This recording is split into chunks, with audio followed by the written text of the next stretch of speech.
అనుకుంటా కదా పెద్ద పెద్ద సెలబ్రిటీస్ చాలా పేషెన్స్ కావాలి. ఓపిక అండి. ఉమ్, ఏ అంటే ఎవరికైనా కానీ ఏ ఫీల్డ్ అయినా కానీ ఇప్పుడు మా మేకప్ అయినా కానీ ఏదైనా కానీ ఓపిక చాలా ఇంపార్టెంట్. ఓపిక ఉందంటే లైఫ్లో అనుకున్నది 100% సాధిస్తామండి. బెస్ట్ ఎగ్జాంపుల్ నా లైఫ్లో నాకు నేనే. సో ఆ ఓపిక లేకపోతే నాతో పాటు ఫ్యూ పీపుల్ చాలా మంది ఉన్నారు, like they are in home um, ఇప్పటికీ దే ఆర్ స్ట్రగ్లింగ్ అనమాట. అంటే ఎవరిని తప్పుగా అంటలేదు. ఉమ్, సో నేనేంటంటే సరే ఫైట్ చేద్దాం ఏమైతే ప్రాణాలు అయితే పోవు కదా, ఉమ్, మా అయితే లాస్ అవుతాను, మళ్ళీ ఏదో ఒక టైంలో మళ్ళీ అప్ వెళ్తాను, సరే చూద్దాం ఫైట్ చేద్దాం అనే థాట్తోనే ఉన్నాను. కానీ లైక్ గివ్ అప్ ఇచ్చేసి వెళ్ళిపోదాము అనే థాట్ అయితే లేదు. అంటే నాకు వచ్చింది, ఎప్పుడు వచ్చిందో తెలుసా థాట్, సీరియల్స్ మానేసి మూవీస్కి వచ్చేద్దాం అన్న మూమెంట్లో తినడానికి కూడా తిండి లేదనమాట ఆ టైంలో. అంటే నేను ఏదో చెప్తున్నాను కాదు, ఉమ్. బేసిక్ ఇండస్ట్రీ కష్టాలు ఉంటాయి కదా. బేసిక్ గా చాలా మందికి So- తెలియని విషయం ఏంటంటే ఇండస్ట్రీలో కొంచెం కనబడగానే అబ్బా వీళ్ళకేంటి చాలా డబ్బులు ఉంటాయని యా, చెప్పేసి అనుకుంటారు కానీ ఇక్కడ ఉండే స్ట్రగుల్స్ గురించి ఎవరికి తెలియదు. అది అంటే సినిమా స్ట్రగుల్ అనేది అదొక పెయిన్ఫుల్ బ్యూటిఫుల్ మూమెంట్ అండి. అది మళ్ళీ వన్స్ ఆ స్టేజ్కి వెళ్ళిన తర్వాత మళ్ళీ సక్సెస్ అయ్యి వెనక్కి చూసుకుంటే అవన్నీ చక్క పూలదారుల్లా కనబడతాయి. సో చాలా మంది ప్రెజెంట్ ఇప్పుడు చాలా మంది ఫేస్ చేస్తున్నారు కదా. మ్మ్. అందరూ అది ఫేస్ చేసి వెళ్తేనే చాలా విషయాలు తెలుసుకుంటారండి. యా. సో ఏదో ర్యాండమ్ గా వెళ్ళిపోయి చేసేసామంటే, అంటే ఒక సక్సెస్ వచ్చాక కష్టాన్ని చూడాలంటే కష్టం, మ్మ్. కష్టం చూసి సక్సెస్ చూడటం చాలా ఈజీ. మ్మ్. అంటే భరించగలుగుతాం, మనకు ఆ మనసు అనేది సహకరిస్తుంది. Yes. సో ఆ పెయిన్ కూడా మనం హ్యాపీగా పాజిటివ్గా తీసుకోగలుగుతాం. లేదు సక్సెస్ అయ్యాక ఆ పెయిన్ తీసుకోవాలంటే వీ కాంట్, మన వల్ల కాదు. ఫైనలీ సీరియల్స్ నుంచి movies. Yeah, okay, Rahul Ravindran గారి సహకారంతో ఇదంతా కూడా పాసిబుల్ అయిందనమాట. అవును. లేదంటే అంటే లైక్ మనకి అంటే జనరల్గా ఎవరో ఒకరు సపోర్ట్ అనేది ఉండాలండి. సో దేవుడి దేవాన నాకు అంటే లైక్ మా రాహుల్ సార్ హనుమాన్ భక్తుడు అనమాట. సో అలాగా ఓ ఇక్కడ కనెక్ట్ అయిందా? అంటే జనరల్గా అండి నేను యాంకర్ సుమా గారు ఉన్నారు కదా, మ్యూజిక్ అవార్డు ఫంక్షన్ జరుగుతున్నప్పుడు నేను అసిస్టెంట్కి వెళ్ళాను. సుమా గారికి 2012-11 ఎండ్ ఆ టైంలో మిర్చి మ్యూజిక్ అవార్డు ఫంక్షన్స్ అలా అవుతుంటే నేను అసిస్టెంట్గా అలా వెళ్ళినప్పుడు లైక్ ఆపోజిట్ ధనుష్, సో చాలా మంది హీరోలు ఉన్నారండి, సూర్య, ధనుష్, లైక్ పెద్ద పెద్ద యాక్టర్లు ఉన్నారు. బట్ తెలియదు, అంటే ఆబ్వియస్లీ స్టేజ్ ముందే ఫ్రంట్ స్టేజ్లోనే ఉంటాం మనం, తనకి వెళ్ళాం కాబట్టి. అప్పుడు ఏమైందంటే చాలా మంది పీపుల్ ఉన్నారులే కానీ నేను ఎవరి దగ్గరికి వెళ్ళలేదండి.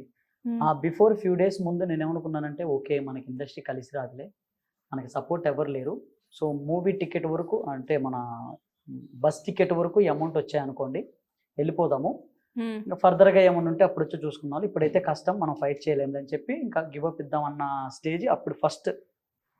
సో దెన్ తర్వాత ఫ్యూ డేస్ తర్వాత అవార్డు ఫంక్షన్కి అట్లా వెళ్ళాను. నాకు తెలియదండి, ర్యాండమ్గా వెళ్ళాను. ఆయనకి తెలుగు రాదు కొంచెం little bit. Hi sir, Hanuman మేడంకి అసిస్టెంట్కి వచ్చానండి, మీకు అసిస్టెంట్ కావాలంటే చెప్పండి అంటే. నాకు ఎవరో తెలియదు నిజంగా, నేను అంటే ఎక్కడ చూడలేదు, ఏం తెలియదు, ర్యాండమ్గా వెళ్ళాను. సో అప్పటి వరకు నేను అలిసిపోయా, యాక్టర్లందరిని అడిగి వాళ్ళని అడిగి అసిస్టెంట్లు, ఇంత బుక్ ఉంటుంది నా దగ్గర ఇప్పటికీ, అసిస్టెంట్లు అందరి మేకప్ వాళ్ళందరి నెంబర్లు తీసుకొని షూటింగ్ ఉంటే చెప్పండి, ఈవెంట్ ఉంటే చెప్పండి, లైక్ ఈ టైప్ ఆఫ్ అందరికి రోజు మార్నింగ్ లేవగానే ఫస్ట్ గుడ్ మార్నింగ్, కొంతమంది బ్యాచ్ ఉంటుంది కదా, అలాంటి బ్యాచ్ నేను ఒక అనమాట. ఎర్లీ మార్నింగ్ లేవగానే గుడ్ మార్నింగ్, మనం గుర్తుంటాం అనేసి ఒక చిన్నది, అంటే వాళ్ళని ఇబ్బంది పెడదామని కాదు, మనం వాళ్ళకి గుర్తుంటాంలే, ఏదో ఒక టైంలో మనం గుర్తొస్తాము, టక్కన ఈ అబ్బాయి ఉన్నాడు పంపిద్దాం అన్న ఒక థాట్తో నేను అలా పెట్టాను అనమాట. సో కొంతమంది ఇరిటేట్ అయ్యేవాళ్ళు, కొంతమంది అలాగే లైక్ అలా అలా అలా అలా బతిమలాడుకుంటుండే పర్సన్ని వద్దు, ఇంకా ఎవరిని అడగొద్దు, ఎవరిని అడిగినా కానీ పీపుల్ అంతే, ఇంకా వాళ్ళు మర్చిపోతారు. సో అవసరానికి యూజ్ చేసుకుంటారు, అవసరం అయిపోయిన తర్వాత మర్చిపోతారు. సో పీపుల్ అంతే అని చెప్పి ఒక మైండ్లో పడిపోయింది. అది డెస్టినీ అంటారు కదా, సో తలరాత. నేను తెలియదు, వెళ్ళానండి, వెళ్ళి హాయ్ సార్ హనుమాన్, సో అంటే నాకు తెలుగు రాదు, ఇంగ్లీష్ అంటే లేదు సార్ నాకు రాదు, సో అంటే సరే నెంబర్ తీసుకోండి సార్ అంటే నెంబర్ తీసుకున్నారండి, జస్ట్ నెంబర్ తీసుకున్నారు. నేను అనుకున్నాను పెద్ద డాక్టర్లే మనకెందుకు ఫోన్ చేస్తారులే, ఊరికే ఏదో ర్యాండమ్గా వెళ్ళిన చోట ఒక నెంబర్ ఇస్తున్నాం మనం కూడా ఇచ్చాంలే అని చెప్పి నేను నిజంగా అలాగే అనుకున్నానండి. ఒక ఫ్యూ డేస్లో వెళ్ళిపోదాం అనుకున్న మూమెంట్లో, అంటే ఈవెంట్ అయిపోయిన ఒక 3-4 డేస్ తర్వాత మేబీ కాల్ వచ్చిందండి, ఇట్లా హాయ్ అండి నేను రాహుల్ మాట్లాడుతున్నాను, తెలుగు రాదు, సో ఇది ఇట్లా మాట్లాడారు సార్. రాహుల్ గారు అంటే అందాల రాక్షసి చేస్తాను. ఓ అప్పుడు దెన్ నాకు బల్బ్ వెలిగింది అనమాట. ఆయన కాల్ చేస్తే ఆయన పేరు నాకు తెలియదు కదా, అంటే ఎక్స్పెక్ట్ చేయలేదు ఆయన దగ్గర నుంచి కాల్. ర్యాండమ్ గా ఏమనుకుంటాం చెప్పండి, ఆయన నాకు ఇప్పుడు తెలిసింది ఏంటంటే ఇప్పటికి బేసిక్ గా నెంబర్ అనేది సో ఎవరు ఇదేనమ్మా save చేసుకో- తమ్నేల్, రాహుల్ గారికి నాకు కాల్ చేస్తే నేను గుర్తుపట్టలేదు. అయ్యో ఓకే. సో తర్వాత ఇంకా రేపు నాకు హైదరాబాద్ లో షూట్ ఉందండి, మీరు రండి అని అంటే ఓకే సార్ అని చెప్పినాను. అలాగా వచ్చాను అనమాట. అలా వచ్చాను. ఫస్ట్ డేనే నా వర్క్ నచ్చింది. చలో నువ్వు నాకు పర్మనెంట్ వచ్చేసే, నచ్చావు, నువ్వు స్మార్ట్ గా ఉన్నావు అనేసి అన్నారు. ఆ రోజు ఏ మాట అయితే అన్నారో ఇప్పటికీ అదే మాట మీద ఆల్మోస్ట్ 13 ఇయర్స్. ఉన్నది. సో నేను అసిస్టెంట్ గా ఉన్న పర్సన్ ని ఫస్ట్ ఏంటాను నెక్స్ట్ ఏంటి అంటే, సో సార్ ఇది సార్ నేను assistant sir, next driving interest అంటే డ్రైవర్ అవుదామని కాదు, డ్రైవింగ్ నేర్చుకోవాలని. వచ్చేసి నేర్పిస్తానని ఆయన నేర్పించి ఆయన డ్రైవర్ గా పెట్టేసుకున్నాడు.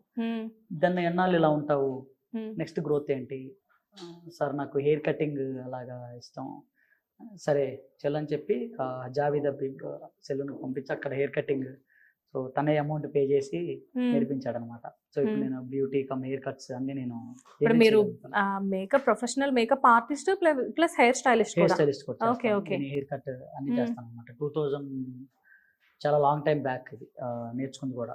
అండ్ దెన్ ఏంటను మరి నాకు ఎలాగో మేకప్ ఆర్టిస్ట్ లేరు కదా, సో నాకు మేనేజర్ గా పెట్టుకుందాం అని ఉంది. కాకపోతే నీది చిన్న ఏజ్, మేనేజర్తో డీల్ చేయటం కష్టం, సో నువ్వే వస్తావా మేకప్ ఆర్టిస్ట్ గా కూడా అంటే, నాకు మేకప్ రాదు కదా సార్ అంటే, రాదంటే నువ్వు నేర్చుకోగలవు, నీకు ఆ టాలెంట్ ఉంది, నువ్వు వెళ్ళు అని మేకప్ కూడా ఆయన జాయిన్ చేయొచ్చు.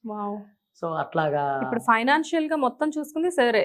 మరి అప్పుడు నా దగ్గర పైసలు లేవండి. ఇంటికి ఫోన్ చేసి అడగొచ్చులే కానీ డాడీ ఏమంటాడంటే, అంత కష్టమైతే ఎందుకున్నావు, నువ్వు వచ్చేసేయి, ఎవరైనా ఏ తండ్రి అయినా ఏం చూస్తాడండి. సో లైక్ నాకు మమ్మీ లేరనమాట, డాడీ ఒక్కడే. సో కొంచెం గారాభంగా పెంచాడు అనమాట. నాకు అన్నయ్య ఉన్నాడు, అన్నయ్య ఆర్టీసీ డ్రైవర్ వెంకట్రావు అనేసి. సో వినకొండలో ఉంటాం ప్రాపర్, ఇంకా దానికి మాత్రమే పరిమితం ఉండే టైప్ ఫ్యామిలీ అనమాట. సో అట్లాగా ఈరోజు నా కోరికలు ఆల్మోస్ట్, నేను ఫస్ట్ టైం ఫ్లైట్ ఎక్కింది రాహుల్ సార్ వల్లే. నేను ఫ్యూ పెద్ద సెలబ్రిటీలను చూస్తాను, వాళ్ళ పక్క నుండి చూడగలను అని మొత్తం ఆయన వల్లే అనమాట. ఈరోజు మేకప్ నేర్చుకొని ఇలాగా అంటే జనరల్గా అండి, ఇప్పుడు మీరున్నారండి, ఫర్ ఎగ్జాంపుల్ నేను కానీ మీరు కానీ ఎవరైనా ఒకళ్ళ శాలరీ కింద ఒకళ్ళ కింద మనం వర్క్ చేస్తున్నప్పుడు జనరల్గా థాట్ ఏముంటుందండి, పనున్నా లేకపోయినా పైసలు ఇస్తున్నప్పుడు వచ్చి వెళ్ళిపో అంటారు.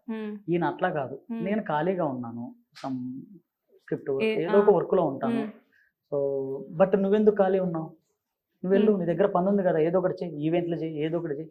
అలాగా ఆయన ఫైట్ చేసి పంపించేవాడు.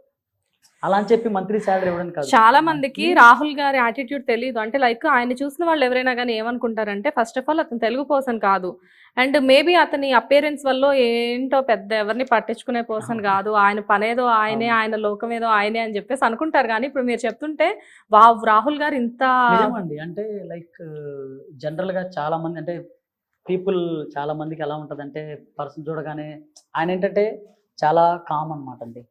ఒకళ్ళకి నా వల్ల హాని జరగకూడదు, సో వాళ్ళ వల్ల నాకు హాని జరిగినా కానీ సరే, వాళ్ళ పాప నాలే పోతారు అనే టైప్ పర్సన్ అనమాట. సో చిన్న వయసులోనే ఇండస్ట్రీకి రావడం, రాహుల్ గారి చేతుల మీదుగా అలా అలా పెరిగి పెద్ద